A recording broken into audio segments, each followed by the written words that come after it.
সর্বনাশী করছে নাকি? কি হয়েছে মা? এই দেখ, এই মাছগুলোরে পুড়ায় ফেলেছে। তুই এগুলো কি করছিস? হ্যাঁ, বাজার থেকে এত টাকার মাছ আনছি, সব পুড়ে ফেলাইছো। ময়না, তোর এই বাড়িতে থাকা লাগবো না, চল। কই লয়ে যাবেন আপনি মাই? তাহলে কি এখন এই বাড়িতে রেখে কি আমার মাইয়ারে বাইরে ফেলাবো? সংসার করতে গেলে একটু সহ্য করুন লাগে। জন্মের পর যদি শিক্ষা বিচার না করে ঘরের কাম কাজ শিখাইতেন, তাহলে আজকে এই দিন দেখতে হতো না। ভালো মানুষ দেখা নিতে আইছি।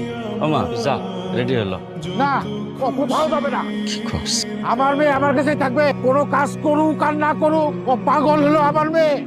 আর ও কারো বুঝা না, তাহলে কি আপনি আর আপনার মেয়েরে যাইতে দিবেন না? না যাইতে দেবো না। আমার ফুলের মতো মাইয়ার গায়ে কোনোদিন একটা আসল লাগতে দেয় নাই। সেই মাইয়ারে তোরা গরম খুঁজতে দিয়ে শেখা দিছস। শুনছস কি কইছে?